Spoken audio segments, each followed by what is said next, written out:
Gang, it's the Squatch Detective Steve Kulls here. Tonight's show sponsor is Coursera.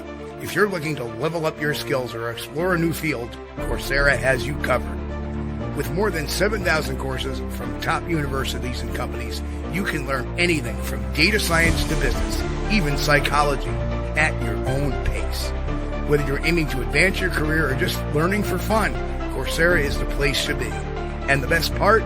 Many courses are free to check out, and if you choose to opt for the monthly plan, you've got a 7-day free trial to see if it fits your needs. And for a limited time, you can save 40% off a year's subscription.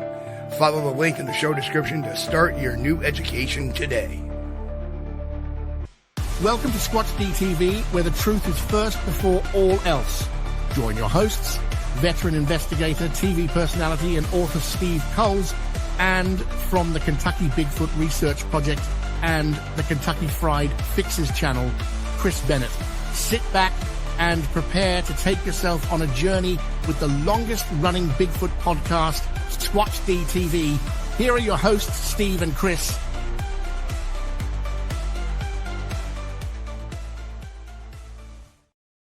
And good evening, cyberspace. Welcome to Squatch-D for today's date, December 8th, 2024. I'm your host, your guide, the Squatch Detective Steve Kulls, along with my co-host with the most, right down there, Mr. Chris Bennett. Hello, Chris. Hey, Steve, man, it's good to see you. Hang on.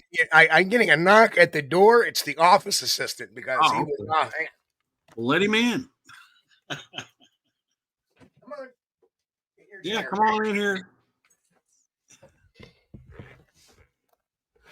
All right, the office assistant is now in position. Yeah, you can't leave him out now. But, yeah, I heard you guys got some snow up there. I know we got some snow Monday, which lasted about 2 minutes. But we did get some white stuff on the ground. Yeah, we're getting flurries here, flurries there. Of course, now that the cold snap has stopped, we're back to rain. So we're getting a little rain tonight. We're getting a little rain tomorrow. And all that snow that accumulated up, it'll probably be gone by the end of the week. So yeah, slushies. Seems to be the weather from New York. We have these hot and cold spells. When it's cold, it snows, and then we get the warm spell, and it takes all the snow away. Yeah. And, well, that's what the office assistant gets for missing curtain call. Will you knock it off over there? He's over there doing something silly. He's probably waiting for his treat. No, we don't say that word. Okay, so here we are.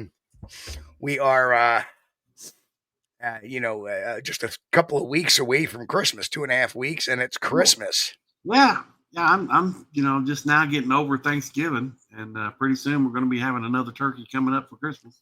Yep. I don't know what I'm not complaining, just reporting. I have no idea what they actually I'm having for Christmas dinner. I haven't even figured it out yet. I know I'm not doing another turkey.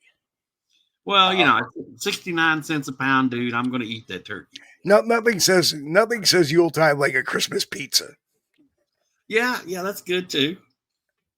What was it? I think on A Christmas Story, they went out after the dog ate the turkey. They went out to the Chinese restaurant for Chinese turkey.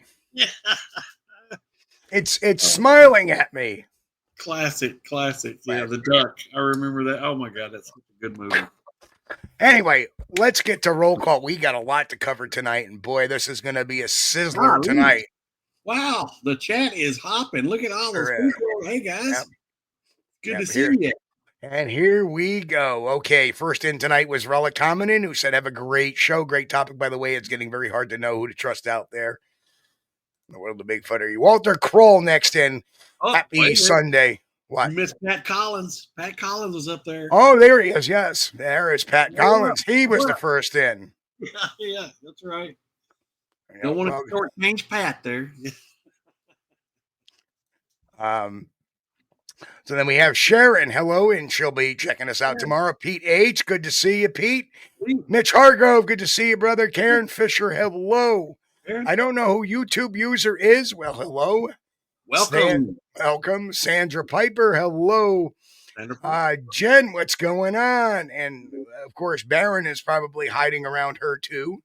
That's her office assistant. Mick Siphon. Hello. Good old Mick. Jen. There's Jen again. Sandra. Angel Nolan, hello, Angel. Good to see you. Ristel, hello. Jay Charlotte, what's up, brother?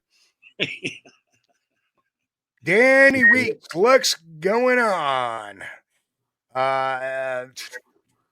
Danny, I'm lost. Okay, wait a minute. Now Chat there top, we go. Ron Meldrum, and there's Nikki, Ron? Sasquatch Secrets. Good to see you, Nikki. Marty McTie, good to see you, Martin. Marty? The Susie Monster is in the house. Beatron, the Beatron also. Jennifer Arnold, hello, Jennifer. She's a member here. Hello, Welcome. good to see you. Who else? We got Just Steve. Hello, Just Steve. David Parker, what's going on? Western Bigfoot Exploration. And I know, I think he made a comment on this cat's channel too. So we'll be talking about that as well. Jay Carey, good to see you, Jay. And who else we got going on here? I think I saw Roy Longley in there somewhere. Roy, good to see you, Roy. Kathy Zabrowski, good to see you. Unidentified Arkansas Phenomenon, hello, good to see you. Welcome on board. And first time here, just pull up a chair, get your favorite beverage, get yourself a snack, and off we go to the truth about the Bigfoot mystery. And for those out there on our audio portions, iHeartRadio, SiriusXM, Spotify, Amazon Music, Audible, Spreaker, Apple Podcasts, Radio Public, Pandora, Deezer, and of course, SiriusXM Radio. Hello, and you're going to want to come over to the YouTube channel. Check out our graphics tonight. Oh, yeah. And Matt, Central Florida, Bigfoot just popped in and said hello. So tonight, Curious Cryptid Steve. Oh, he popped in too. There, wow. I got lost a while ago. So if we missed anybody, it's not because we don't love you. Right. It's very rare I get lost. And of course, when we call somebody out, it usually brings in a lot of people. And I'm going to tell you, Matt is Central Kentucky Bigfoot now. Oh, look at Central Kentucky Bigfoot. That's good. Well, I got to say this. It's not very often that I get inundated with a number of messages, emails saying, hey, you got to check this dude out. Yeah. There is something seriously wrong here. And we'll get into some of the specifics on that at the end of the video. Grasshopper. I saw the Jets lost another one today. Ooh. So, when we see this kind of behavior, it's like, I got to check this guy out. And I was like, wow, yeah, this is a guy, and we're going to get into it a little bit, is he runs a channel called Cabin in the Woods channel on YouTube. And he's actually had a couple of videos. One was on Bigfoot videos, which I really didn't pay much attention to.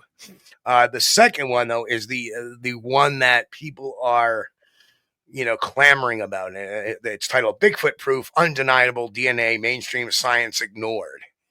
And it is, a lot of people would say at first, well, maybe this is just misinformation. Maybe this is just, a guy making a mistake. Maybe he's just uneducated about this. And he runs this channel, and it's got about 14,000 subscribers. And not too bad, not too shabby. But the fact is the reason why people are clamoring is because of the ridiculousness of some of the claims he's made on this. And specifically, it centers around the Melba Ketchum study. And you want to get, now, this is the problem I have with the Melbites, is that, and this guy, for all intents and purposes, is not a Bigfoot guy. He's not he's only had a couple of videos about Bigfoot. Mm-hmm. It's called I just had it, actually. I said it earlier. So if you don't catch it on the first time, I'm sorry. It's Cabin in the Woods channel. Cabin in the Woods. And okay, and I can appreciate him having a cabin in the woods and wanting to do a video on Bigfoot. Yeah. But damn it, let's be honest about it. Right?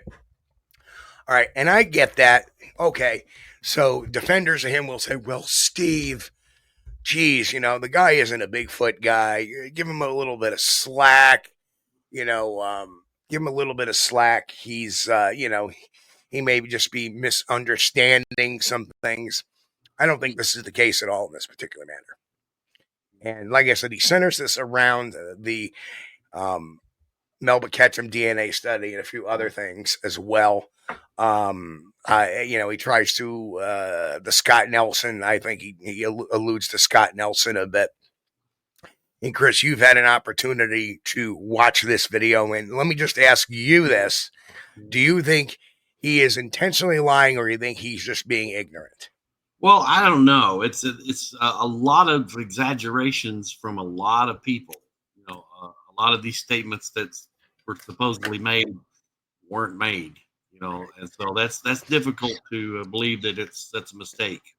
Right, exactly. And let's get into some of the claims that he makes on his video. We won't be showing the video. I just don't want any YouTube issues with this dude, even though we could claim fair use. Well, we're talking about it. Yeah, we're talking about it. His graphics say it all, and we use some of the graphics under fair use to take a look. Now, the first thing is he quotes Melba Ketchum using a stock picture of Melba Ketchum. And mind you, none of the pictures we're showing today are his. No. These are stuff anybody can gather off the web. So nothing is exclusive to him. And, he lists, and this is where it starts, Dr. Melba Ketchum, geneticist. She's not a geneticist, right? Let's make that very clear. She's a veterinarian. Right. Veterinarian. So that is number one. And she has been she was always proud of the fact that she could testify in court. And then she ended up getting banned from testifying because of, professional malfeasance, basically neglect and, malfeasance. So the Texas Board of Scientific Commission there for the courts kicked her out. So nope. See ya. I think the whole deal was she was not certified to testify in that county and again, she cherry picked how she talked about evidence and did not necessarily give the whole picture of everything. Right. In other words, the stuff that could have been exculpatory in a trial for the defense was left out. Right. So. And we're supposed to, when we raise our hand, we're supposed to say, I promise to tell the truth, the whole truth. The whole truth. The whole truth, yeah, and nothing but the truth. And not half the truth. Right. That second part about the whole truth is really important. Right.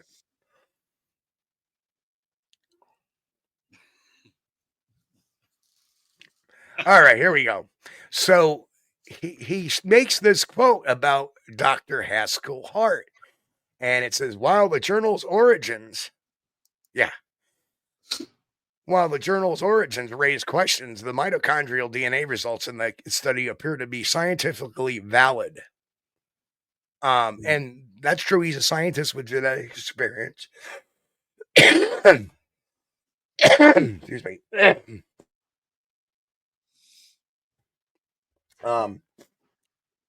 But that's not true at all. Hang on. So we got Dr. Haskell Hart is coming out, right, and cheerleading for Melba's. Right, and we all know that in truth, Dr. Haskell Hart has, Dr. Hart's been on the show several times. Has surgically diced the Ketchum study as being totally bad, and including, we have a couple of shorts up there, plus our couple of times we've had interviews with him on the channel, so check those out. We have one short where Dr. Hurt talks about Ketchum using the wrong primer. And then we have another video about Dr. Haskell Hart talks about Ketchum's misinterpreted phyllo trees. Right. Yeah. So I don't think right. I don't think he said this.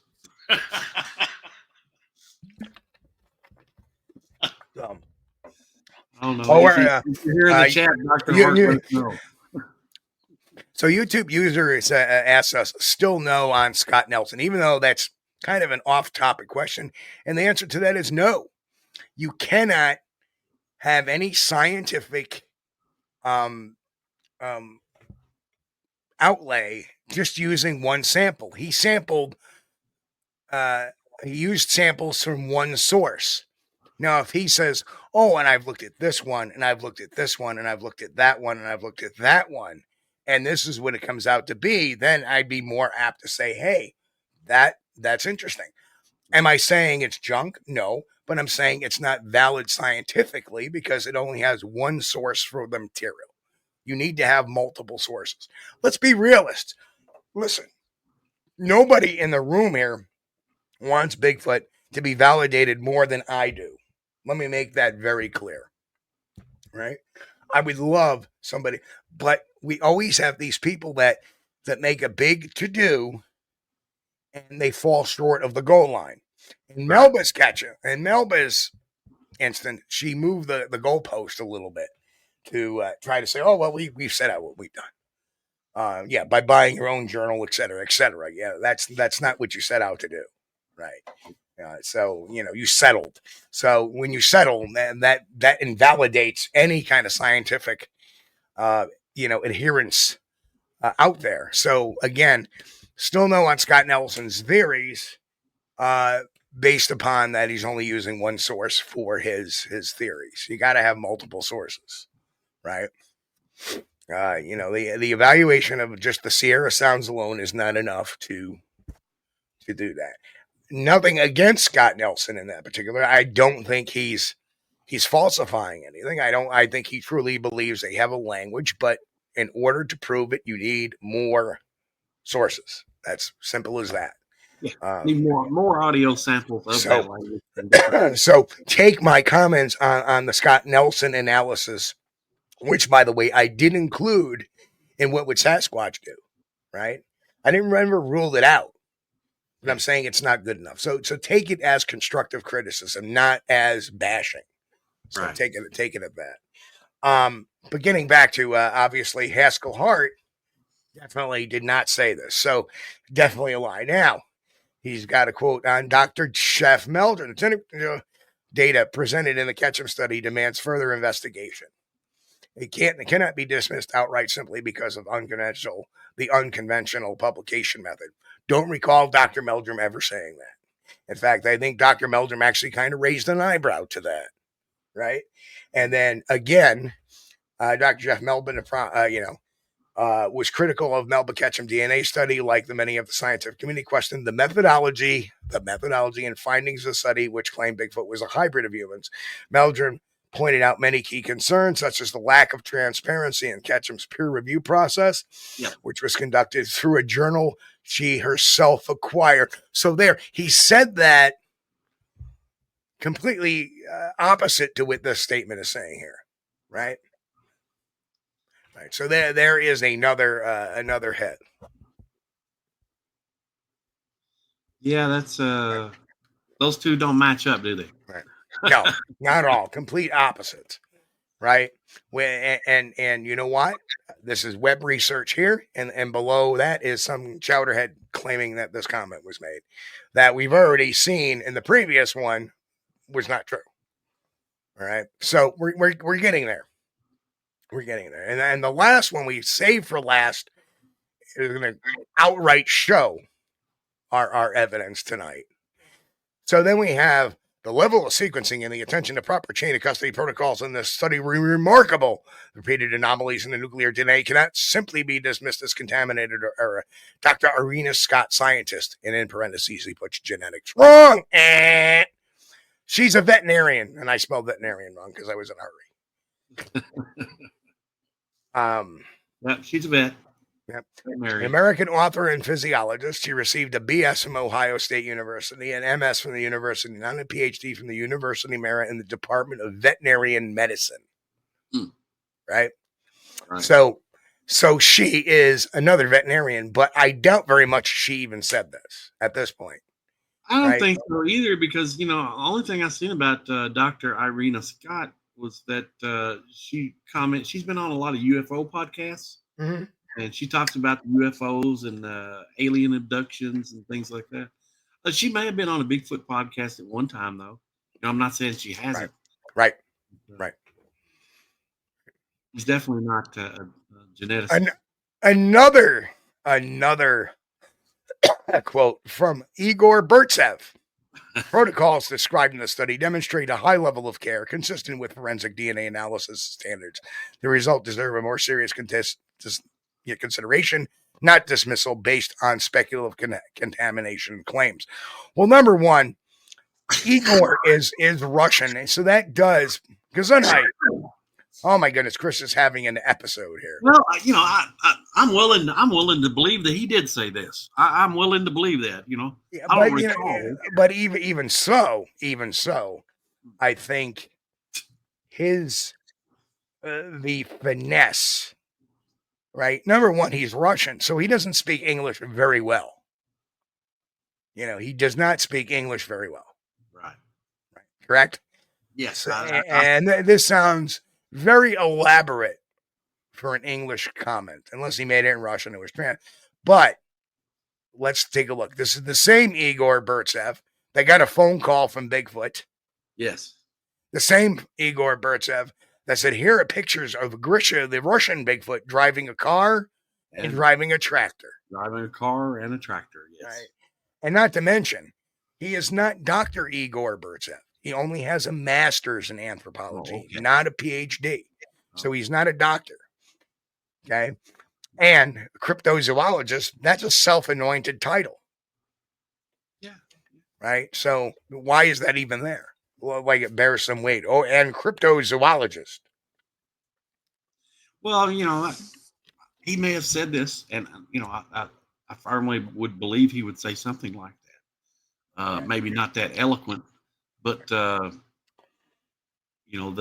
thought of this being, he's going to say that this DNA study is real, whether it is or not, because look, we've got Bigfoot driving cars, we've got Bigfoot driving tractors, making phone calls. So that falls right in. Oh yeah. Everybody's saying it's pronounced Igor. Well, I'm calling it Igor. I don't care. I'm a New Yorker. I say things the way I say it. Well, if you're in Russia, maybe Igor. We're not, though. If he was in Kentucky, we would call him Iggy. Hey, Iggy, what's going on, man? Wasn't Igor? Yeah. I know where you're going with that, but it's Young Frankenstein. I think that's right. I think that was Young Frankenstein. It's not Igor. It's Igor. Igor. That's right.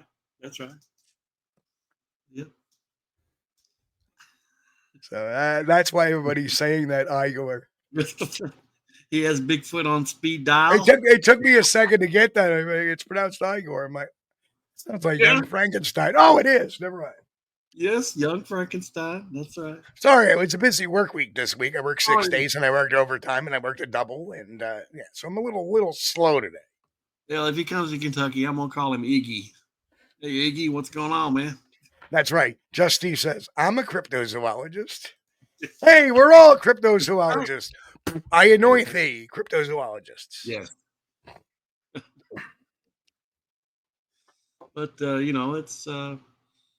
Igor's a nice guy, I'm sure, but to me, he seems a little bit gullible. He spent a lot of time with. There is no malice here. Even with Ketchum, there's no malice. It's like, listen, you're bullshitting people, and that's just, I can Ketchum not so much, but this guy not so much either. But like Igor. Yeah, and I don't think there's anything intentional on his part. I don't think he's like out to me. It's just, listen, this guy is like, how would I say it?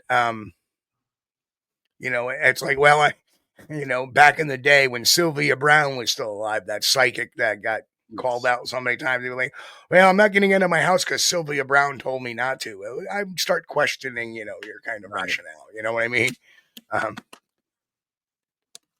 Well, he spent a lot of time with that lady in Tennessee, and I can't think of her name off the top of my head. McCoy. Janice McCoy. Janice. Okay. Yes. Janice Carter. I'm sorry, Janice Carter.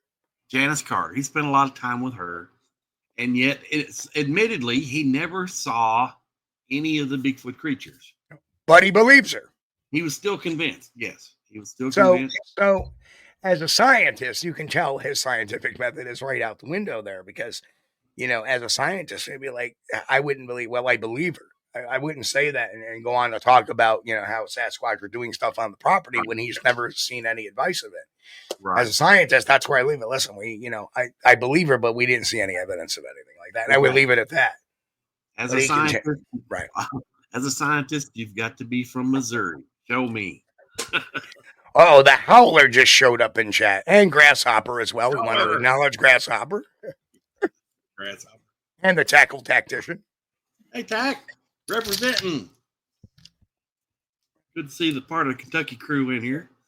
Now we got a new one. Matt from Central Florida Bigfoot is here in Kentucky. He's now Matt from Central Kentucky Bigfoot. Okay, on to the next slide. Here we go. Finally, and this is and we'll talk more about this in a second, and this is programs. Finally, we have Chris Spencer, audio technician, who is the audio guy, one of the audio guys for the Olympic project. And it's quoted as, what stands out is the dynamic range and power of these vocalizations. They exceed what any known animal in these areas can produce, and their repetitive nature suggests an intentional attempt to communicate. Right? So here's the interesting factoid. He was one of the people that reached out to me. Oh, hey, that's Steve. Great. Yeah.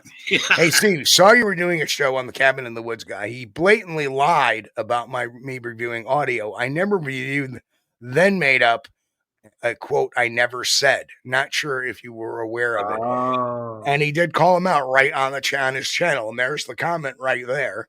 I don't know where you're getting your information, but you quoted me saying something I've never said.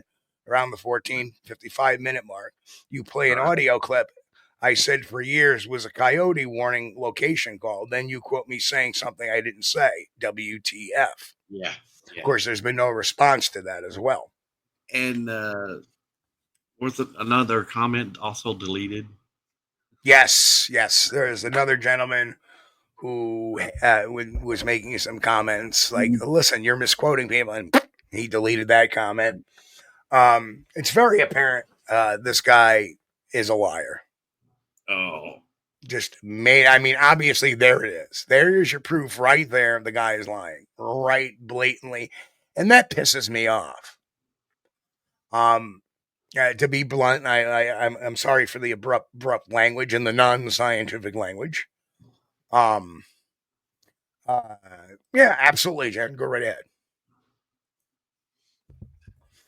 No, make it a super official cryptozoologist. Elevate yourself. Elevate. Super califragilistic expialidocious. Some people say it's quite long, but it's really quite atrocious. Supercalifragilisticexpialidocious. I'm sorry. Anyway. Oh man. But yeah, that's pretty bad there. I mean, when Chris contacts you and says, "Hey, man, right? I didn't say that. What's going on?" Right. So what I think what we've got here is a little literary. What do you call this? I would say that would be fiction. Right. He's not reporting what people have quoted. He's just making up the quotes. What best suits him. That's not right. It's horrible. Not supposed to do that. Right. Horrible. And then there's some other quotes, and you brought up the Smiha quote. So, Chris, if you want to elaborate on that a little bit. Well, yeah, he left out a lot of stuff in the video, and one of the things was the Smiha sample. In the DNA study, there was a Bigfoot steak. It was the one that was a big chunk of meat with hair and stuff on it. But Ketchum tested that, and she said is definitive Bigfoot. It was guaranteed. It was Bigfoot. Okay. Now, Brian Sykes, Dr. Brian Sykes, The late Dr. Brian Sykes. rest his soul, yes. He had done some testing on Smiha's boot. There was supposedly blood sample from the small creature on that boot, and he was unable to obtain any DNA from that boot. So that was a bust. But unbeknownst to Dr. Ketchum, Bart Coutinho took another sample of the Bigfoot steak, which Smiha still had part of, and had it independently tested, and it came back 100% positive black bear. And he never mentioned any of that. Correct. That blows Ketchum's study out of the water. Now, there's also a report, and I haven't seen this, guys, so you have to. It's supposed to be on YouTube somewhere. I looked for it earlier, I couldn't find it, but there's supposed to be a telephone conversation between Justin Smiha and Melba Ketchum. And Melba Ketchum, this is supposedly reported that Melba Ketchum was telling Smiha he needs to destroy the remaining sample he has with bleach because she doesn't want any other samples getting out that would not jive with what her sample says. So that may be worth looking into. If you guys can do some YouTube searches later on, you might be able to find something. I'm going to, but I couldn't find anything before the show. But now that is the report. Rumor control. So, the book by Brian Sykes. Yes. And this is what he writes, and I'm going to read a couple of select chapters on that. But in the Bigfoot world, though, in recent cases aroused more controversy than the Sierra Kill. Not only is the account gripping in itself, it had also stoked the embers of a long-running argument surrounding the deliberate killing of Bigfoot. As soon as I heard about the Sierra Kill, I knew this was a most important case to put through the rigors of genetic analysis. So, now see, I was looking at the study that he did, and two of the samples that Dr. Sykes had tested. And let me look. I don't want to say wrong, but it was they were from California, USA. Sample 25104 and sample 25106. Both samples were found to be American black bear. But now I do not know. It doesn't say was this. So here we go. As Justin finished telling me his story, he produced a small envelope, and it was a silver skin about 1 inch long and 1/4 wide, bone dry now, but still with plenty of short, almost blonde hairs attached to it. This was all that remained of the steak, and he handed it over to my care. Justin told me he had stored the steak in salt to preserve it, hoping this would not have harmed the DNA. On the contrary, I was able to reassure him it would have helped. Salt preservation is one of the most reasons why DNA from Egyptian mummies survives so well. I immediately put the steak in the envelope into an evidence bag. He also produced his hunting boot. Right. The one that had been splattered with blood when he killed the giant dying juvenile. Yeah. At first, I was reluctant to accept the boot for DNA testing, as it was unlike hair, which I knew I could clean up before the analysis. The blood in the boot was bound to be highly contaminated. But I also realized that the connection between the blood in the boot and the dying Bigfoot was so much more solid than it was with the steak, which had been recovered weeks later and may have nothing to do with the creature that Justin had just killed. Luckily, I carried a scalpel in my sampling bag, and with Justin's help to identify the exact spot where the blood had landed on the boot, I cut a sliver from the surface and placed it in another evidence bag. So there you have it. So he had samples from both. He had the steak and the boot. Okay. Correct. Yep. Gotcha. Right. Well, both samples were black bear. That's why you saw me dip out for a second to grab that book. I said, I know there's the exact passages of what Right, Snake but said. on the TV show where he was given the revealing the results to Justin, he said he wasn't able to obtain any DNA from the boot. So the samples he might have been discussing in that study, those I just called off the numbers a minute ago. That was probably the steak and the hair from it, more than likely. Right. Correct. Both black bear. Both black bear. Now that and I will say this: my insiders from the Ketchum study, for months previous to the Sykes and Bart Cretino also sending out samples to an anonymous lab. Yes. Had the people within the Ketchum study before that all happened said that, Ketchum has looked at this. It's going to be good. It confirms that Smiha actually did drop a Bigfoot or two on that day. And then they were crushed. Yeah. And of course, I'm not sure if even the Smiha sample was included in the Ketchum study. I think it was excluded. And when she came out with her paper. Mm. Right. Right. And that was likely due to this.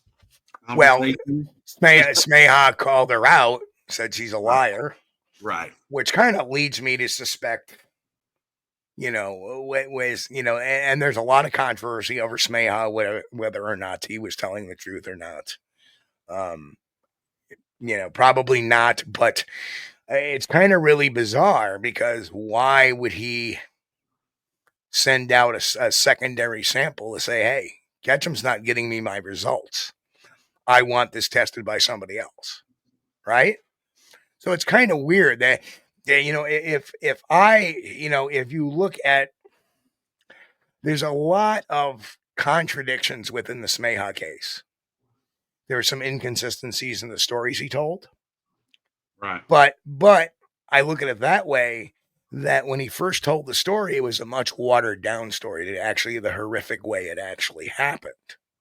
Think about interviews of killers and stuff like that. They try to, and this is very similar. There is no psychological difference. You shot something that walked on two legs. You killed a juvenile, right?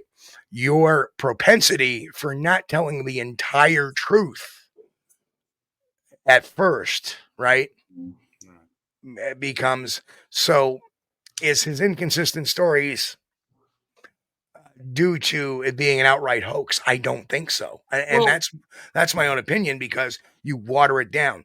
His actions afterwards proved to me that he was trying to figure out what was killed. Now, the alternate story is he might have come across these things and thought it may have been a Bigfoot, and that's why he put it out there. And then he came up with this cockamamie story to begin with. Right. So there is that possibility too. But when he was on the $10 million Bigfoot bounty show, okay, we got the creative story about choking out the right. Well, is it creative? Because that was horrific, right? That was horrific, right? So if it's that bad when you're first coming out saying, hey, listen, this is what happened. Right. Would you really want to tell that story to everybody? Because everybody would hate you out. Because everybody at that point was so angry at Smiha for killing a Bigfoot.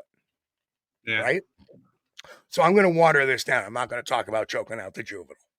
Okay. Right? That's possible. That's right. possible. And that's why I'm getting to that. It's like why you have a lot of killers say, well, the gun went off by accident, or I was in self-defense, right? Or, in the case of, the type of assaults, it was consensual when it really wasn't, right? Yeah. So there's always these lines to minimize the moral implication of what one does. Yeah. So as an interrogator, yeah, I imagine you see a lot of that. I have a lot of, even in some of the thieves I've caught, oh, well, I forgot about it. It was completely by accident, blah, blah, blah, right? Yeah. They're trying to minimize that moral implication. So what ends up happening is as an interrogator, we're stuck in, we have this admission that he did this deed, And of course, he lessens them. So to me, it progresses like a truthful experience. But the alternative story is he could have just come across those things thinking it was Bigfoot. Now let me put it through the test. And that would be, and I'll come up with this story. But so it's like really, the reason why a lot of people want to call Smiha a liar or a hoaxer is they just don't personally like him. He is a tough guy to like for some people, and I get that. But as an investigator, I never look at whether I like somebody or not when it comes down to breaking down interviews. So that's the conundrum we have there. Well, I don't really judge people on their personality, whether they're truthful or not. It makes no difference to me whatsoever. But when somebody looks at me in the face and says that the small Bigfoot, maybe Bigfoot looked like a boxer dog in the face, I know they're lying. Well, a lot of people say that Bigfoot has a flat nose, right? So who knows what they look like when they develop, really? I mean, I didn't get a good look at the face of my juvenile running away. It was profile. But again, we have to, some of the descriptions may have sounded off, but then again, you also have to look in context of there was people that used to call Bigfoot bear men before, great apes were discovered. It stands up tall, it looks like a bear, but it's kind of, and does a Bigfoot look like a bear? Woo! It's getting hot under that lid under these lights, I'll tell you that much. Lori's coming out. She said, I think Smiha got played. Maybe the government replaced samples because literally this guy was scared and upset. He wasn't faking. Okay, so how did the government replace the samples?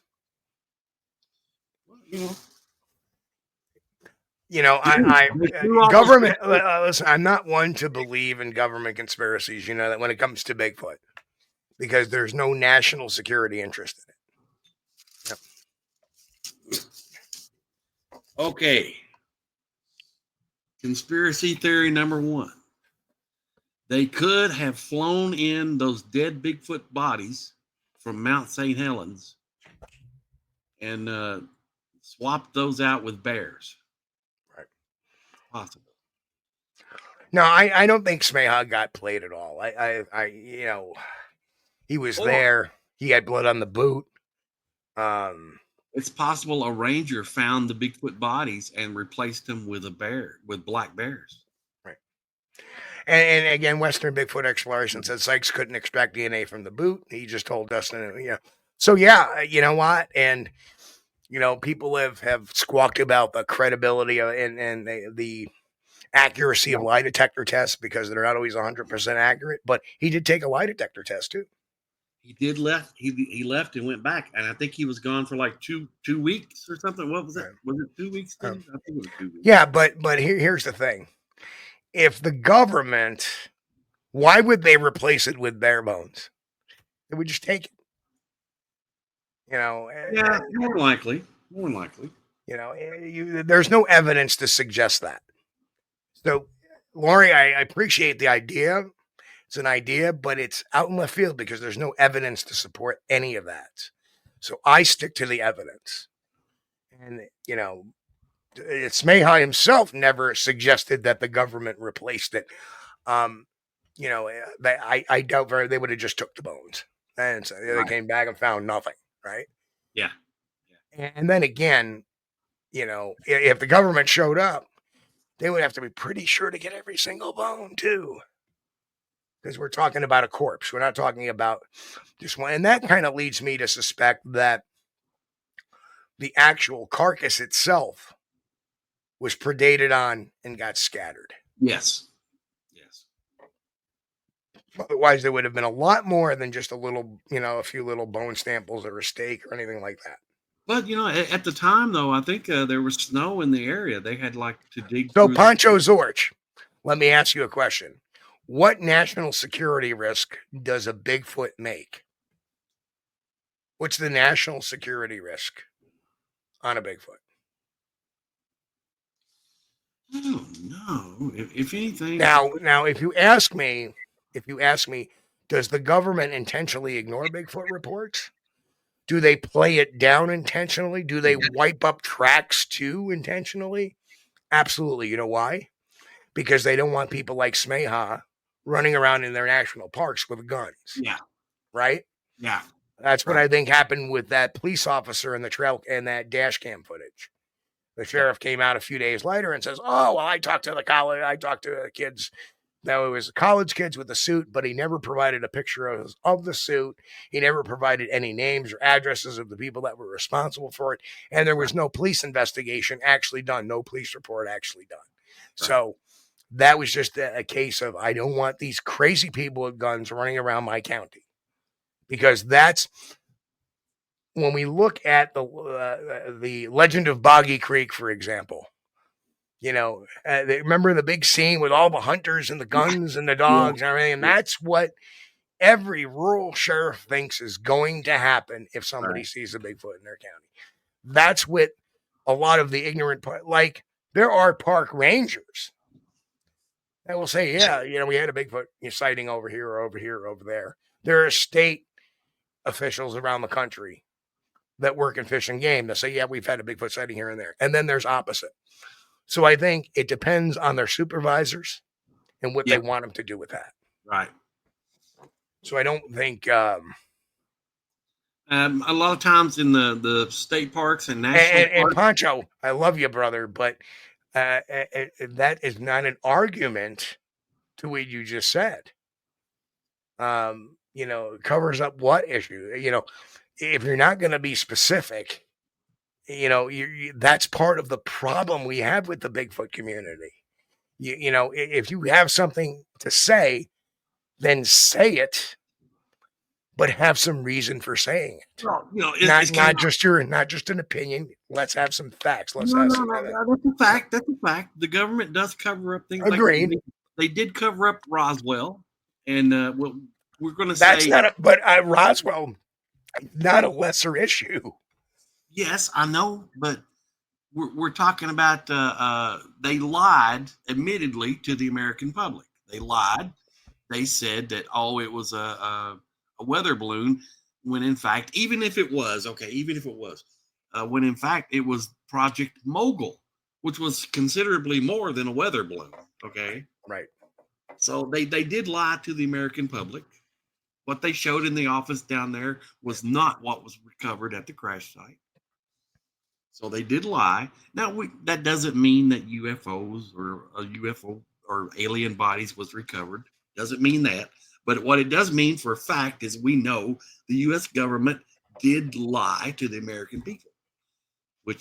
Okay, now see, Pancho wants to start arguing, and that's fine. My opinion of David Paulides has no basis. It does, because I know people that have talked to the family of that guy that was missing up in Lily Pond. And they wanted nothing to do with TV shows after missing 411 because Paulides didn't care about the family. All right? It's a very simple case of a guy with hypothermia. 70% of those cases that he talks about is hypothermia. Right? Simple as that. Right? Don been playing in the snow. Hey, Don. Right. So, and we don't know that Bigfoot isn't an alien. All right. Put tinfoil hat on and fly away because unfortunately, Bigfoot's not an alien. Okay. That is something that has come up recently that it was never said in the, from the, you know. Well, I don't know. You know, I've not seen any UFOs in the area where the Bigfoot. Well, hold on. Stop right there. Let's think about it. Mm-hmm. Washington County, rural county, people see UFOs, people see Bigfoot. That doesn't mean they're related. Hell, I see geese. That doesn't mean geese and the UFOs are related. I see deer. I don't say the deer and the Bigfoot are related. We don't say the cows that are being experimented on and have cattle mutilations. We don't say they're aliens either. Right? Just because very few people, maybe less than a handful, said, well, I saw a Bigfoot come off a UFO. Okay, you're going to believe everybody, then that's fine. Well, so far there's not been much evidence to Now, suggest. hold on. If that isn't an oxymoron, I have no idea what is.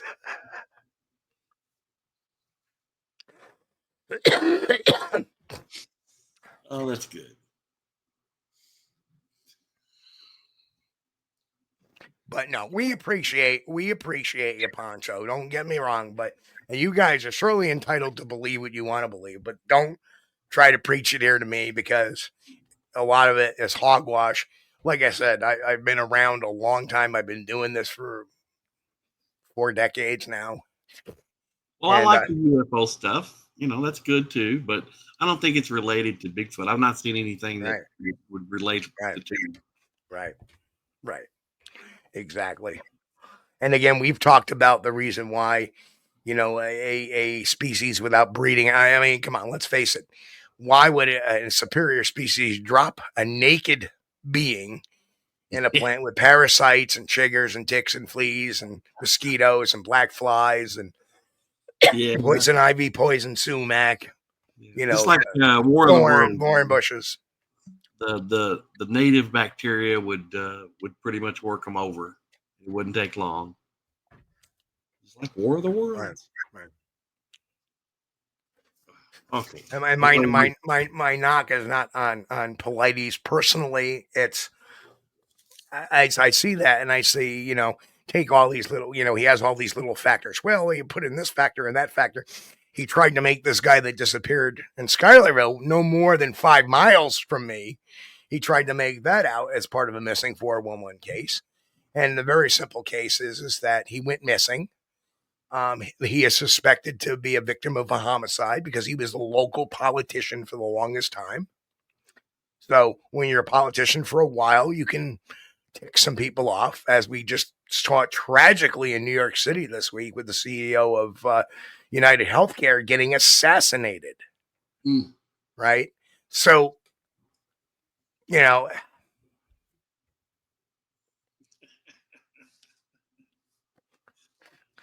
and let's look at, polite, is he beyond, as Steve says, is he beyond grifting? Well, he did get terminated from the LAPD for obtaining autographs of celebrities he was protecting and then turning around and selling them. So a lot of people don't remember that. But so he's not beyond being a little profiteering. Let me look at these strange facts, ignore the rest. And you know what? Science investigation does not cherry pick. Well, it shouldn't cherry pick. I can give you probably a couple of dozen cases in the criminal world, in the criminal investigation world, where certain investigators let feelings get involved and they end up cherry picking things, right? They believe this person's guilty and they're going to keep hammering him, and they have nothing to do with it. So that does happen. But then again, investigators are human too. So unless they tend, they're human, so they can get emotionally involved. They see a dead child, they see a dead, they get emotionally involved in different things as well. And then that kind of kills their unbiased sometimes. Well, the Missing 411 series was pretty good. I enjoyed them, but they've got to be. They were made entertaining, which he put forth the facts, and if that's all he had done, it may have been kind of boring. But he put forth the facts in a way that maybe seems suggestive of something really weird happening, other than some person went missing because they were eaten by a bear or something. Right. Well, if it's a very fine line now trying to get information. You can't trust your news. I get most of my information now, believe it or not, from YouTube. But you got to go to reliable sources on YouTube. You got to go to the source, the source of the story. Right. You have to go to that video. Mm-hmm. And listen, don't believe what somebody's telling you about it. Right. See for yourself. And again, can I blame Polites for Missing 411. Again, I'm sure the production company had him sign some documentation. So for all we know, Polites, it may not have been him. It may have been the production company. We've seen production companies do some horrible things over the years, right? Well, you got to make a product that's going to be interesting, and it's got to have the mystery to make people watch it. And maybe they inject a little woo in there with it. Well, okay, that's entertainment. Right. TV series are entertainment. You got to remember that. Yeah, that's right. And they got to have that wow factor, otherwise nobody's going to tune in for next week. And that's. Alaska Killer Bigfoot was the topping. That was really the last show I watched, because at the end I said, "Watch, something's going to happen," and sure enough, the cabin's on fire. Okay, Bigfoot, the Alaskan Killer Bigfoot set their cabin on fire.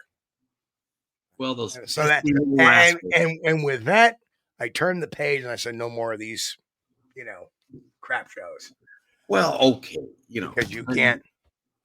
You got to just take it for what it is. It's entertainment. Right. It's like Mountain Monsters. I love the show Mountain Monsters, but it was entertainment.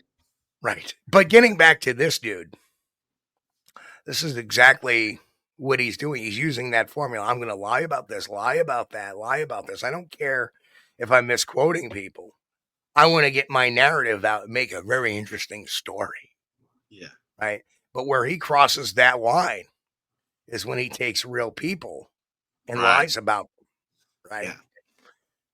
If he's going to make up quotes, he needs to make up the people that he's attributing those made-up quotes to. Right.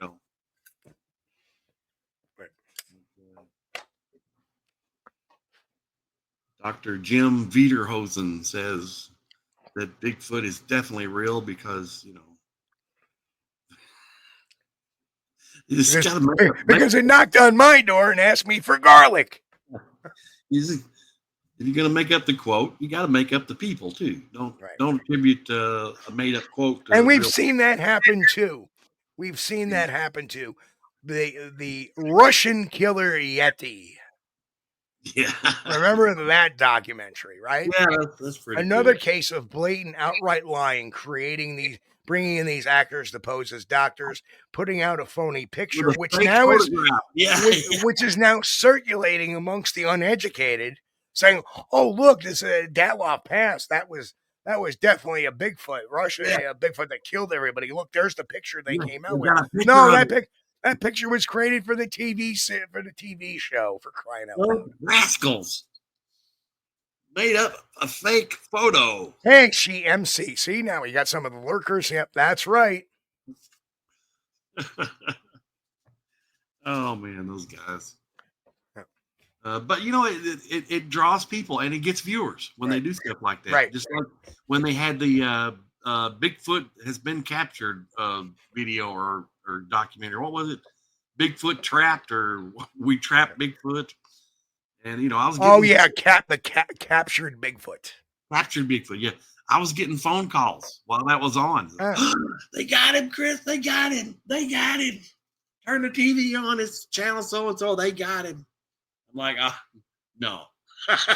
You want to know something funny? I mean, I've had some great jobs in my day, and at the time all these documentaries were coming out, I was working in the group home with at-risk youth. So they were like, Steve, there's this show on Discovery tonight about I forget which one it was. I think it was on the mermaids. Yeah. Can we watch? Let's sit down. So I sat there with the all 6 kids, and we all sat there, and I was the only one on. We all sat there. We made some popcorn. We got beverages out. We all were drinking, sitting there watching popcorn, enjoying that. And they keep looking at me because they know what I do. And they're like, "What do you think? What do you think?" I get on my phone. I start Googling these people, and I'm like, "The guy's not a doctor." Right. And by the end, the kids were like, "Wow, like that's really cool how you figured that one out really that quick." Yeah. And but yeah, they were like, "Well, what do you think?" And that's what I loved. That was probably one of the best jobs I've had because I inspired curiosity, science, history into those kids. Because at the time I was doing paranormal stuff as well. And, whereas in this field, science is really, it's very science driven, right? Yeah. In the paranormal world, it's very history driven. What's the history of a property? And then it gets over to the science. Right? So, but what it did was, and my actual house manager wanted me to, we all used to do groups. We all used to have groups talk about, different topics and stuff. And they always wanted me to talk about, this kind of, cryptozoology or paranormal or stuff like that to the kids. Right. And wouldn't you know, I said, that's why, I would always teach them, hey, listen, that's why it's so important to keep your math skills, to keep your science skills, to keep your history up, because all that comes into play in these fun things, right? It's not so much always for work. Everybody goes, "Oh, I'm not going to be a scientist. I'm not going to be a college professor." Yeah, but you know what? You might want to investigate a Bigfoot sighting someday. You might want to go on a ghost hunt or something someday. Yeah, that'd be cool. And you got to know this stuff, right? And so that was really cool, giving them some influence in how to do that. And a lot of their grades came up because of it. So I'm much proud to say. And forever, you believe it or not, a few of those kids still are friends with me today. They'll send me a letter every once in a while and stuff like that. Good. And, check up on how I'm doing, and I'll turn around and check up on how they're doing. And a lot of them are doing very well. So that's excellent. So,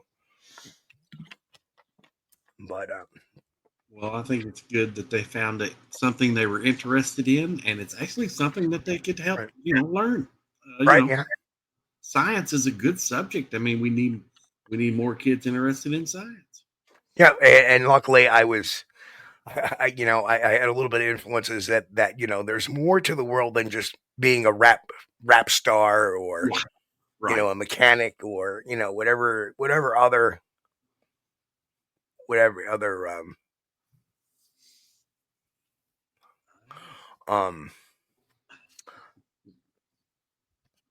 But all right, crew. Let's get off the political stuff.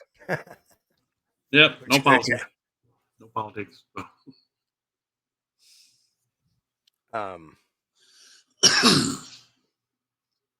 But yeah, again, there is no way this dude is just mistaken or off. I mean, that last slide with, Chris Spencer talking to me about, we just made that up. I don't know. Now we see this guy's modus operandi, and we know how he acts, which kind of leads me to suspect what's on the rest of his channel. I didn't really explore his other types of videos and see how much BS is to that stuff. Maybe he's just BSing about Bigfoot stuff. Maybe he's getting a laugh out of it. Maybe he's doing it to get attention for himself. I don't know. But the majority of people on both sides of the argument, regardless, know of the fact that, when he turns around and says Meldrum is backing up the study and Haskell Hart is backing up the study, they know in their heart of hearts that he's not telling the truth there either. And I don't care if, people that are Melba supporters, that don't want to admit that this guy is lying. But deep down they know he is. And unfortunately, I would hate to be that kind of person, knowing that that's a lie, but promoting it because it's for your cause. And when you start promoting a lie for your cause, what kind of cause is it really? Well, I think he's made a video for entertainment purposes, and he had a set goal of what he wanted his video to do and say. And unfortunately, the quotes that he made up, people did not say that. You can't do that. You can't shape reality into fantasy. Right. When you're talking about real people. Now, like I said earlier, if he was going to make up the quotes, he should have made up the people. Just like he could have been like Bigfoot Ballyhoo, made up. Ballyhoo made up. Yeah. Great point. I mean, Ballyhoo made up the ESP team, the Emery Sachs Saxon and Parch Hill team, and Will two of the Jackson, three of them. Yeah. Hank Park. And that was probably one of the greatest investigations ever, thanks to Tesla Research down there. And they went out and they went to the stockade to interview the actual guys that she was using pictures of, and found out their real names. And then she changed all the pictures. Because if you look at the first, but you know what, you can't escape it, because if you look at the website, you'll see pictures of the old crew, and then pictures of the crew she changed after we came out and exposed it. Yeah. But you know what? The picture of, was it Hank the Bigfoot, or no? What was the Big Bigfoot? Clyde? Big Clyde. Big Clyde. Yes, he was straight off of a reversed image from Sasquatch: The Legend of Bigfoot. Right. And coincidentally, at the stockade there, they had a bull named Big Jake. Oh man, that's funny. But yeah, that's a creative mind. Yeah. And there's nothing wrong with having a creative mind, and it's great. And in the scope of the Bigfoot world,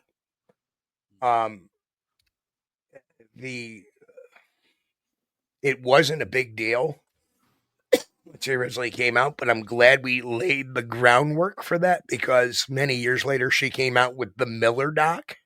Right. And that picked up steam, and that was quickly kiboshed. Yeah.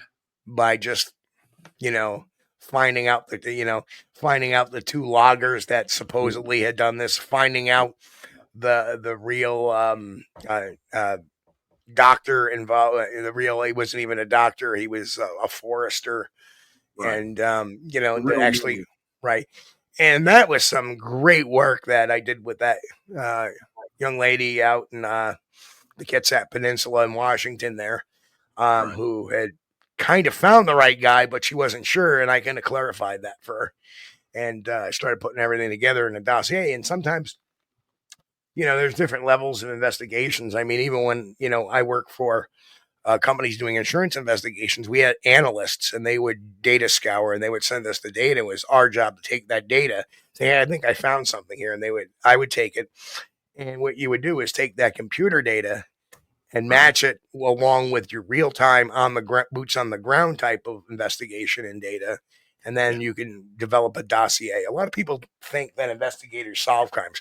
No, or solve issues. No, we paint the picture based on intelligence, and then we present that to whoever, either an adjuster or a claims manager, or to an assistant district attorney or a district attorney, or to science, or to whomever.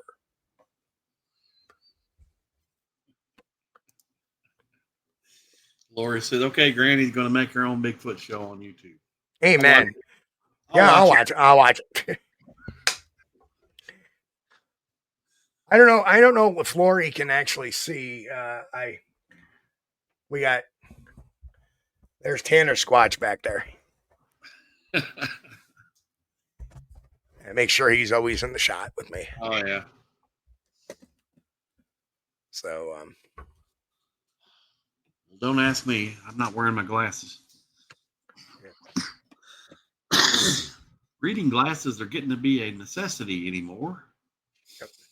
I have to go get my eyes checked out and get a regular pair. I hate to do that, but I'm afraid to get glasses. I'll end up looking at myself in the mirror with glasses. I might Well, the problem with, don't get me wrong. Okay, my son's wore glasses for years, and Jared had the surgery where he didn't have to wear glasses anymore. She MC writes, is he like Sonny Vader? No, his material is not any original. Sonny Vader does original material. He'll send somebody out in a Bigfoot costume, and he'll drive around. Oh, look, I got a Bigfoot on video, or I got a Bigfoot on video. This guy is just taking the topic and misquoting people purposely, and purposely lying about what they said. That'd be like saying, the president came out today and declared Bigfoot real. Right? It's just as a blatant lie as he did with Chris Spencer, except the believability factor is a little bit different, because that would have been a huge public announcement. Versus, and then make up a quote, what the president said about Bigfoot. Yeah, the Bigfoot's real, and oh, look, there's my dog Duke. Anyway. Bigfoot is real. We've already made him a U.S. citizen, and they are going to be back taxed. They got to pay. However, dementia and Alzheimer's is a hoax.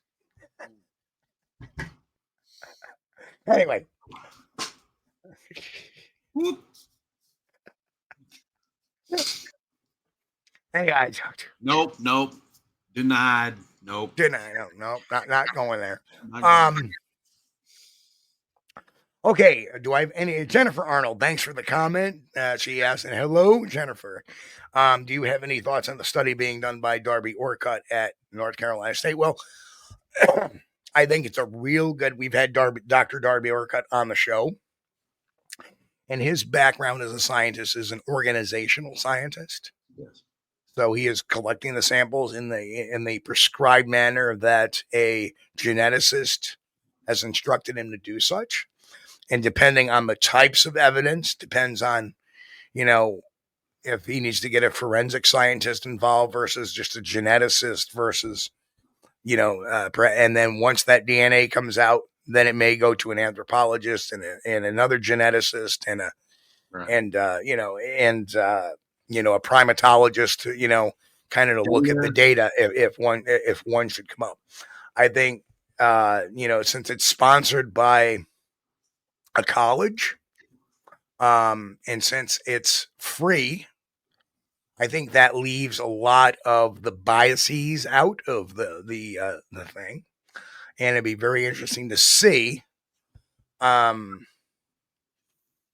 be very interesting to see what the results will be. Obviously, I don't know if they have a time frame, but what a beautiful thing they're doing is not only that when they do the study, the results are yours. They tell you, okay, this is the results. They're yours to do what you need to do with it. Here it is.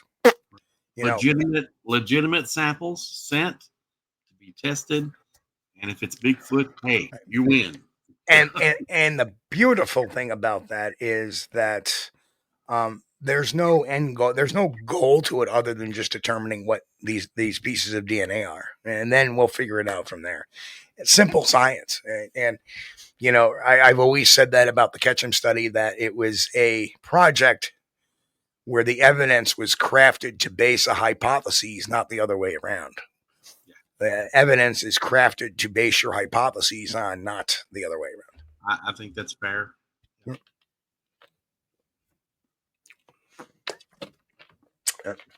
So that's what I think of that project. It's a good idea. And you never know. I mean, what's proving Bigfoot DNA real to exist? What's it worth? I don't know. And the biggest hypotheses, wasn't he Greek?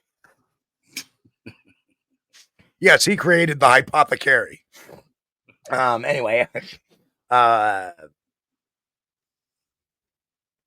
think you're thinking of Hippocrates, not hypotheses. I think that's right. Hippocrates. That's why the doctors have to take the Hippocratic oath. Do no harm. Where's Boris today? We haven't heard of Gurney Goo today. Gurney Goo. Boris, we know you're going to watch this on replay. So hello, Boris. That's right. Trackway. Yep. Yeah, and that to not only C1 but C2. I just it's very humbling. Very humbling. Pat's got trick questions there. How many different animals did Moses put on the ark? Sneaky. Damn shame about the unicorns going overboard, though.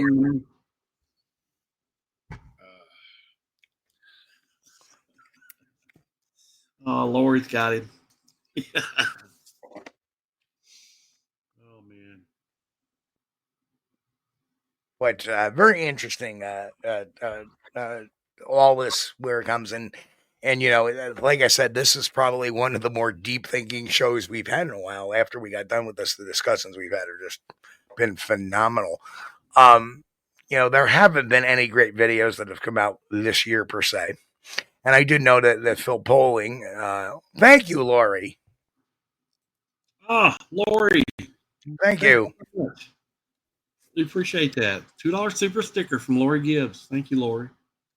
I know Phil Poling, we talked about that video from Canada a couple of weeks ago. Yeah. And, Phil Poling, posed a lot of questions about, well, why did he pull over and get out of the car and, all this other stuff. Well, the unfortunate thing about all that is it's a semantical type of argument. The whole film is semantical. It's unknown. It could be a person in a costume. It may not be. Why did he stop filming? Well, it walked into the woods, and maybe because he didn't see. I mean, for every semantical question, well, why did you pull over and get out of your car? Because it's kind of hard to shoot over my back through the back window when there's people in my car, and you get the car in the way and everything like that. That's why I got out of the car. Well, why did you stop? Why did you stop filming? Well, I stopped filming because it walked into the woods, and I'm thinking, well, now I don't see it. I better get out of here. There's a number of so for every argument where you criticize that, and I thought of the same arguments, but they all have an answer, or they could all have a logical or a credible rebuttal. So when you look at certain pieces of evidence like that, unfortunately, there was no follow-up ever done on this or any of it. So you kind of got to shrug your shoulders and go, I just don't know about this. It looks decent, but it may not be. I just don't know. But some new stuff has come out, Steve, the last few days. Yes. There's a new hominid coming out. Well, it's theorized, called, let me find him.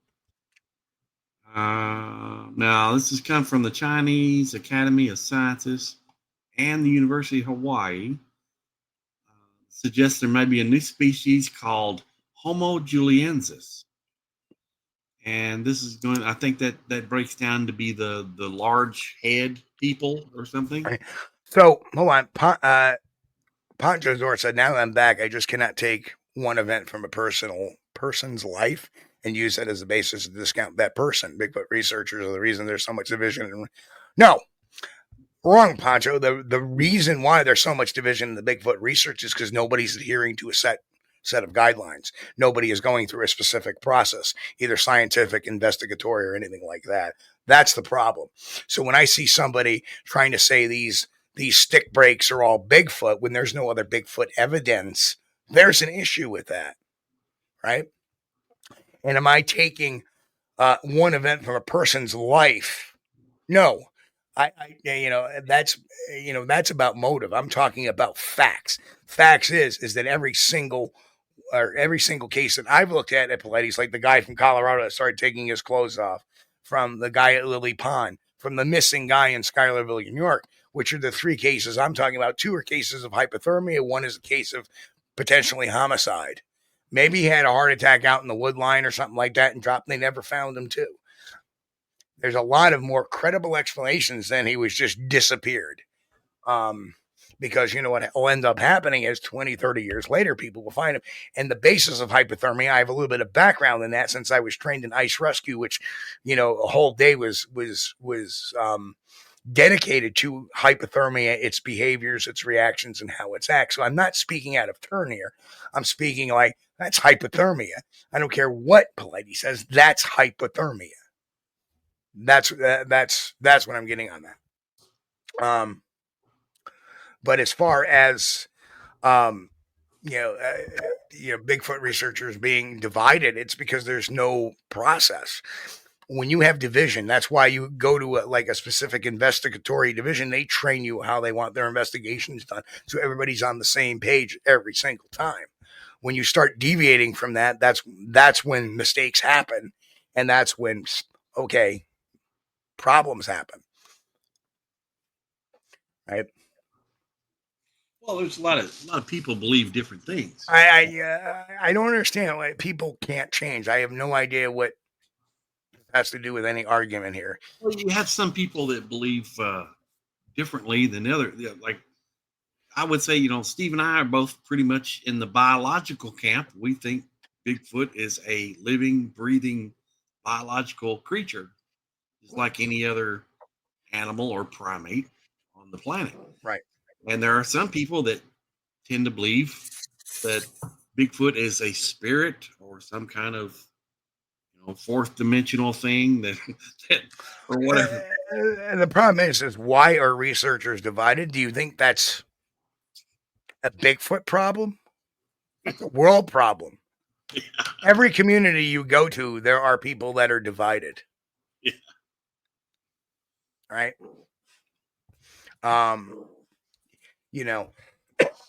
When people say they believe, well, I believe Bigfoot is an alien. Oh, I'm out. Time. Right? Based on what evidence? Well, there was a few people that said this. That's your only evidence. Right? I'm sorry. You're entitled to your belief. But don't cut the folks that say they're not down because there's good evidence that Bigfoot's not an alien. Right? There's a lot of scientific theory to why Bigfoot's not an alien. There's a lot of scientific theory to why Bigfoot is not a portal jumper or a shapeshifter or any of that. I would like to see aliens. That would be cool. Right. I know there's the UAF or UAP things they got, which we used to call UFOs. I would like to know if those are from like another world or something. That would be cool. Just because we're seeing things that we can't explain in the air doesn't mean they're from another world. Like I said, I'm a facts and science guy. Mm. You know, have facts and right. Science. I'm sorry. I appreciate it. I appreciate the thoughts. I appreciate the opinions, but they are just that. And if I have, well, I agree, Pat. Who says they're not abducting them to study? Exactly. That may be funny, but that's true. That's one of my arguments to that. That okay, if we say the small handful of people that said they saw a Bigfoot get off of a spaceship or a UFO or a craft, provided those alien craft are even of alien origin, right? Yeah. Yeah, maybe alien not being not us. Okay, I get that. But yeah, that's a great point. Is that who says they're not studying them? Because but has anybody ever heard of a story of a chimp being abducted by a UFO? It's only been cattle for some strange reason. I don't know. Well,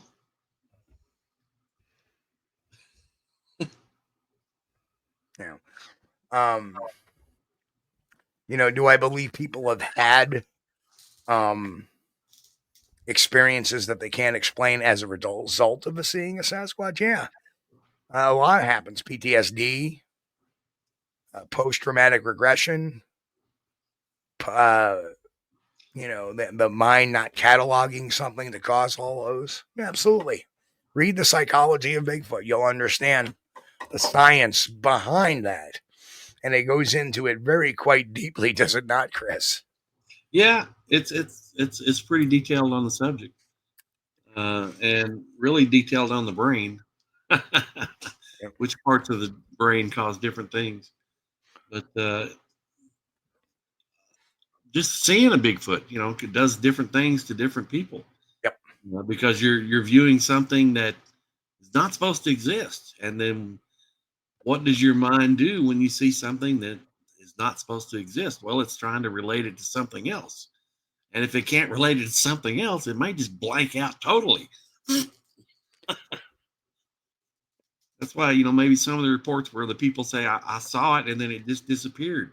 Well, maybe it didn't really disappear. Maybe their mind just shut off everything after that moment, whoops, no more. We can't be. Yeah. Can't handle this. This does not register in our version of reality. So we're just going to check out. But I think that PTSD, I really believe that's a common issue. Yeah, I mean, you think about it, people start seeing Bigfoot in photos, like, oh, right. after they have a legitimate sighting. I've seen that firsthand. Yeah. We had this woman had a very credible sighting, Mary, out in Warren County, very credible sighting. And then about a month later, I was taking a picture on the side of the road, and I got a Bigfoot. When I look at it, I go, "It's not a Bigfoot." Right. And like a Bigfoot is around every corner. And this is the point. Then they went to the point of blowing the picture up at a professional studio to where it was like the size of half a wall. Wow. Okay. Dedication. Ryan Reading often gets labeled as a hoaxer, and not at all. And I explained that to Darren from the MABRC, who was at odds for him many years, saying, "Oh, you're hoaxing, you're hoaxing." He's not hoaxing. He truly believes what he was telling you. But the problem was he was suffering from PTSD of having a Bigfoot sighting. Yeah. Right. So everything on his trail cameras that he couldn't explain, every movement, every time it triggered, that was a Bigfoot event. Right. Right. Good night, Stephen. Good to see you. To him, that was a Bigfoot event. And eventually I got, luckily I got to see Ryan at least once a year, and I got to talk to him quite a bit on Messenger over the phone. We had hours worth of talking, and, now he's over that and he's not doing that anymore. Right. And he was starting to confuse the woo into the Bigfoot world. And I made him realize that he had two separate life events going on at the time. So, and plus he was going through the stressor of having a sick father who eventually passed away, and just so much on him that you can understand where somebody starts going down that rabbit hole. Well, you're walking out in the woods, minding your own business, doing a nature hike, and then you walk around this tree or a bend in the trail, and there's standing a 7 or 8 foot tall hairy creature that was not supposed to exist in your mind just a second before that. That's going to mess with a lot of people. And so now, all right, they've seen Bigfoot. Now they know Bigfoot exists. Let me Poncho, if Poncho likes Missing 411 and he likes the show, then so be it. That's fine. Nothing wrong with that. Yeah, I like Missing 411. But you want to come here, you want to hear my opinions on it and my, some of the facts behind it, because I've done Bigfoot investigations at Lily Pond. I was there 4 months after that guy went missing on an Ezra expedition. Right. And yeah, the area is very dark, swampy. You can get turned around there in a lot, quite quickly. And I've known people who have talked to the family of the missing man. So take it for what you may. So that's why I have, some of my reservations. Does he make some interesting points on other cases that are less so explainable? Yeah. I won't take him away. I won't take that away from him. But some of the local stuff, I kind of, you kind of give that local, like, right. I like the Missing 411 series. It's just it was injected with a little woo to make it more marketable, but a little more palatable. Well, yeah. Hollywood. It all goes down to Hollywood. No matter where you call it Hollywood, it's not necessarily Hollywood, because a lot of these. But what it comes down to is people don't want to see people running around the woods and finding nothing. Right.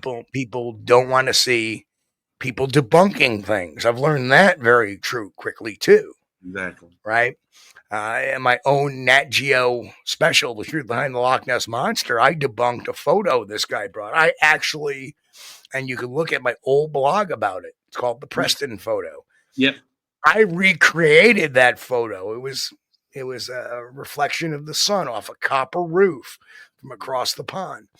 And the scientists, they decided they had instead of putting my review on there saying, yes, this is that, this is this, because they wanted me, or they needed me to be the pro Loch Ness guy.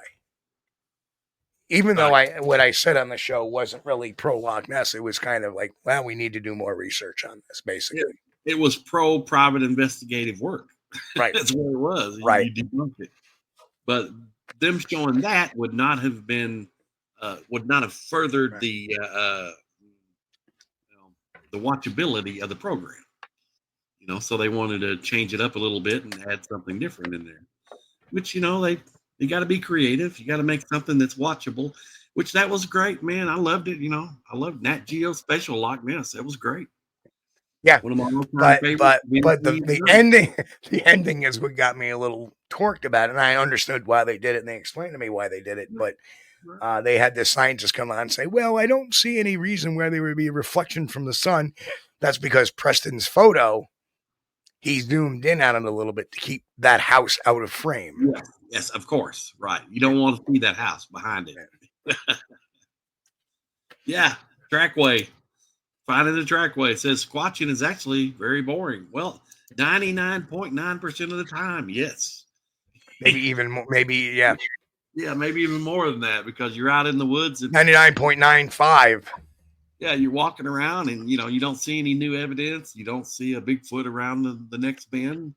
And it's just, you spend a day walking in nature and trekking, which there's nothing wrong with that. That's good.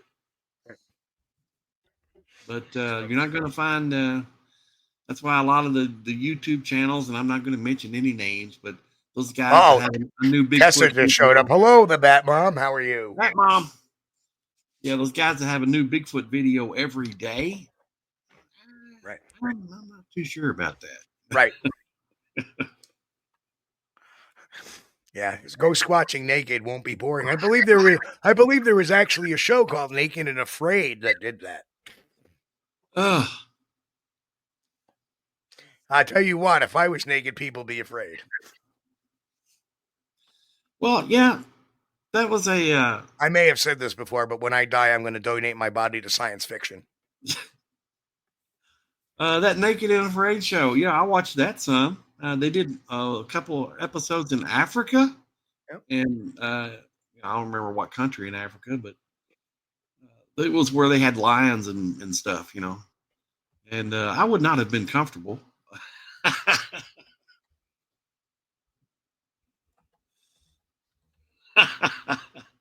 No, Bat Mom. And of course, yeah, your wife already donated your body. Yeah, I'm sure. Yeah, I mean, I've actually had to meet a couple of people from Naked and Afraid. I met Trent, and of course, I met Melanie. And unfortunately, a few years ago, Melanie passed away. Yeah. Very sad story behind that. She was a vet and was suffering from PTSD because of that.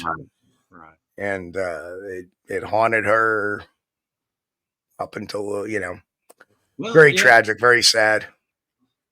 When you serve your country, some people see a lot worse things than others. And, and what a person she was, actually, when things were closing up, she went to every table and handed everybody an autographed picture. Yeah. Well, that was nice. And I got that up on my wall right next to my Trapper picture from me and Trapper from, and even though we know that show isn't real, right? Yeah. But it's a great show. Yeah, very entertaining. And you know what? I was sitting next to it. I hung out with Wild Bill for a few days over here in Ohio. And fun guy. And I met, I saw Jeff and Jeffro and Willie. I saw them in Pennsylvania a month later. Yeah. And we'll be seeing them all again this year at Pennsylvania. And they got a great show, man. It's a great show. It was very entertaining. And for those who also know too, there is going to be a Pennsylvania Bigfoot camping adventure this year as well. So that'll be Tennessee Cherokee snuck in the door. Cherokee, well, everybody's sneaking in late, which just keeps us going. Few people leave, few people come in. Ooh, my wire got caught. But yeah, ooh, I'm gonna end up breaking something up here real soon. Yeah, I mean, with this phenomenon, you're gonna find people that, as you do with everything, you're gonna find people that just can't tell the truth. I'll never forget when I was a paramedic supervisor way back in the day. We had this guy. We'll call him, for the sake of things, we'll call him Joe. Joe couldn't tell the truth about anything. Joe kept making claims that, he owns a body shop or a detailing shop like that. Yeah. Well, where's the body? Where is it? And he would never give you the exact address. It never existed. Yeah. And he would always talk about, oh, I got problems with this. And he'd talk for hours about the staff problems he has, or problems with this, problems with that, suppliers, customers. Right. Well, where's your shop? I love to get my car detailed. Well, And then, oh, hang on, I got to take a phone call, and off he went. Yeah. Right. And this went on for I think he worked for us for a couple of years. And it's like everybody just looked and shook their head, and we knew because he worked for the other ambulance company. And when they hired him, I mean, he was a body to fill a slot. Right. He could fill out the paperwork. He could be honest with the paperwork at work. Good to go. Yeah, as an EMT. Sounds like a Giuseppe. And so you get those type of people. And this cat, maybe that guy that just, well, I'm truthful about this and that, but on this thing, I'm just going to, have to really break down other videos. And he's not really worth my bother to do that. It's just the fact that so many people had commented on this guy that, kind of forced me to make a stand on it. And I saw it, and was I appalled? Yeah, because he's putting words in people's mouth that have reputations. Right. Dr. Haskell Art, Dr. Jeff Meldrum, the other veterinarian there, Dr. Irina there, Chris. Chris Spencer. So, it becomes Tennessee Cherokee. Did you ever see the movie Mother Jugs and Speed? I have. Oh my God, that was the ambulance show to watch, or the movie to watch. When it came to the fire department side of things, it was Emergency, the TV show Emergency, and then Backdraft came out in the 90s. Or very early 90s, and that was the rage. Maybe it was late 80s. But that was the big Mother Jugs and Speed. That was like in the 70s, wasn't it? It's like an old flick.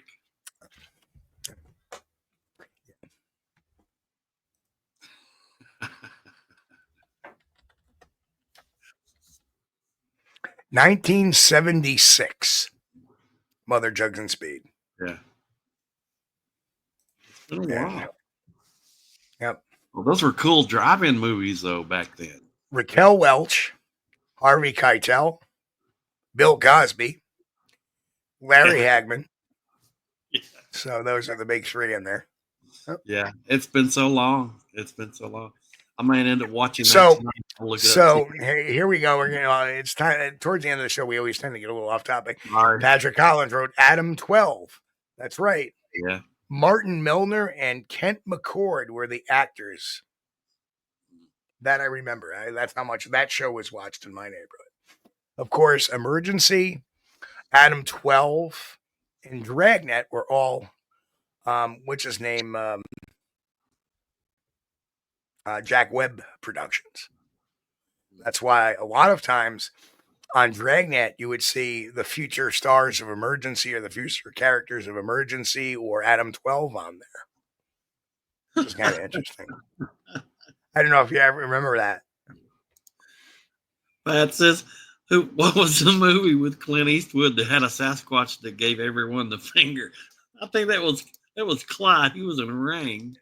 Every Which Way But Loose, Every Which Way You Can. Any which way you can. Every which way but loose, and any which way you can. I went to the drive-in and saw both of those. And then there was that real dog, Bronco Billy. That was another Clint Eastwood. Yeah, that was those were drive-in movies. What was the name of that Dennis Leary show? Let's see. Rescue Me. That's it. Rescue Me. Yeah, Jay got it. Yep. Oh man. Yeah. So yeah, there were a lot of different. I don't know if Rescue Me ever caught on with the fire crews. I didn't recall anybody really talking about it because it was more drama than. I don't know. I didn't follow that one very good. No. I watched a few episodes and. Truthfully, back in the day, the shows that I followed were, The Shield,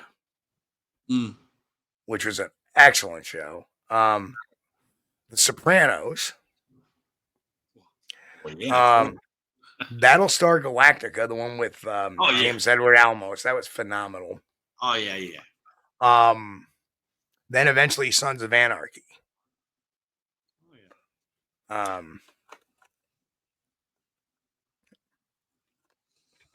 Streets of San Francisco, Carl Malden and Michael Douglas. See, that's how good I am.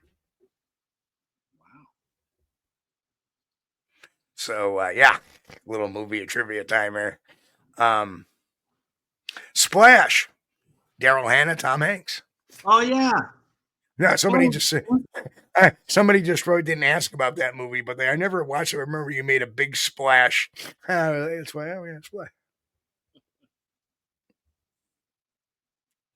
So Bad Mom asked, do you have to go to school to learn to be a private investigator? Well, each state has a different set of regulations. In New York State, you have to do a certain type of investigation for 3 years, either serving under somebody that's a private investigator or doing it as a profession, like a detective who's been a detective for 3 years can become a private investigator. However, a patrolman who does 18 years of service cannot become a private investigator.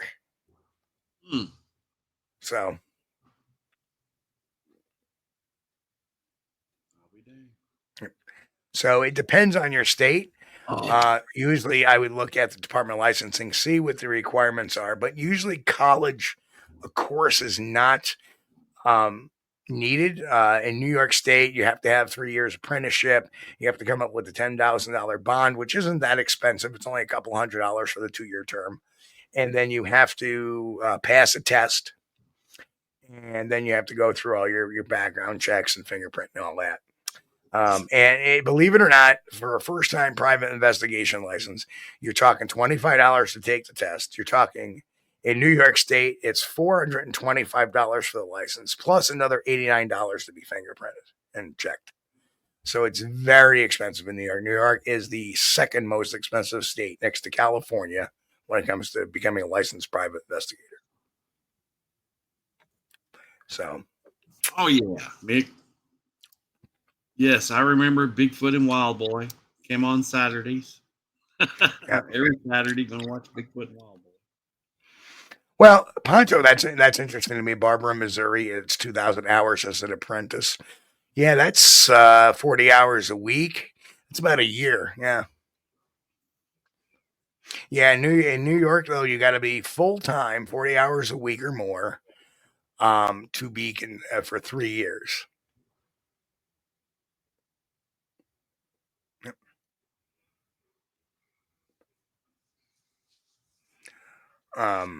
Yeah. Well, yeah.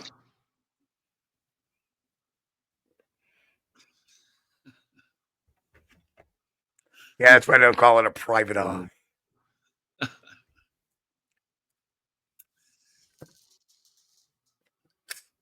Interesting fact. Well, we have We have devolved into there's my private eye. question about TV shows. Yeah. So anyway, we're gonna get the flock out of here.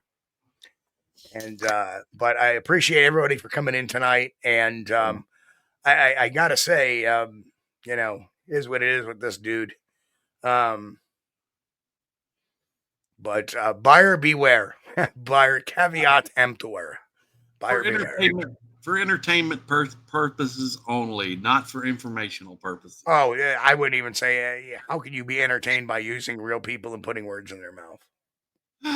Well, I'm not, I wouldn't even say that's entertainment.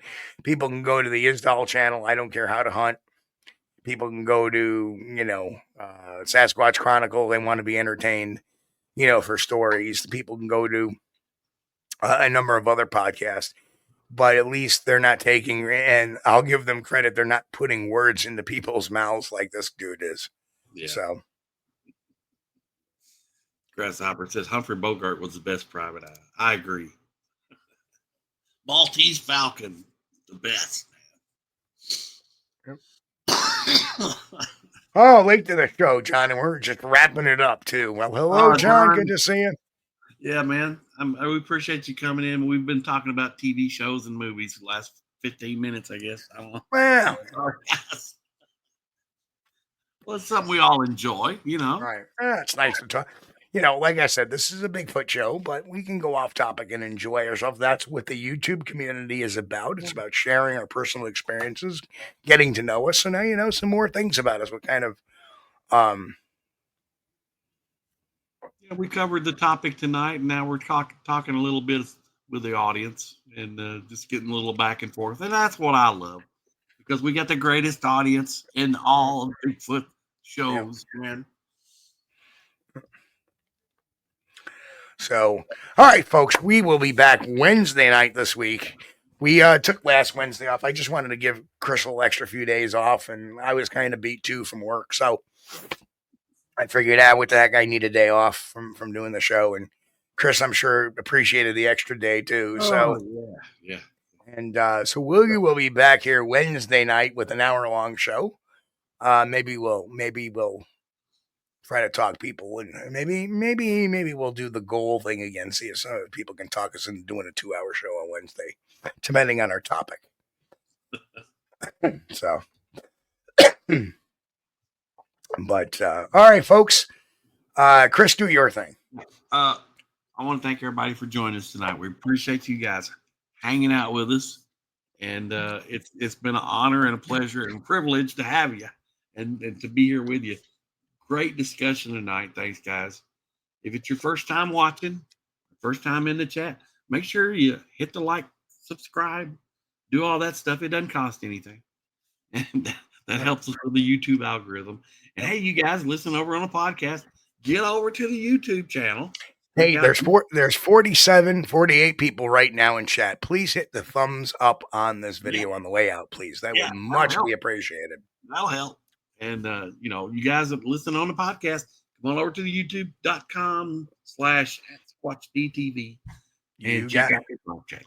Yep. And if you like what you see on this, share it with some friends. Get some more people to hop on the Squatch-D train here. And, folks, again, I thank everybody for being here tonight. You are the greatest audience. We love you all. And, we may have different opinions on different things, but that matters none. We're all friends here. So all good with me. So, especially, I know a little tough on you tonight, Poncho. Love you, man. So don't feel that I was picking on you. I hope you don't. Nothing here is personal. We always have a little fun, and I'm just glad you guys are all here to hear the good word about Bigfoot rather than trying to parse some of the BS from the BF. So, anyway, everybody, God bless. Have a great week. We'll see you all Wednesday night right here on Squatch-D TV, 9 p.m. Eastern. Catch you all in a bit. Peace out. We thank you for being here with us on Squatch-D TV.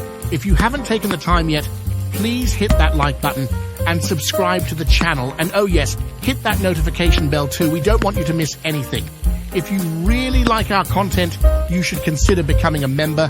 And it's really inexpensive and a great way to support not only the show, but honest Bigfoot research. Everyone have a great week. Be safe and God bless. we will see you all here next time on Squatch-D TV. Keep on squatching.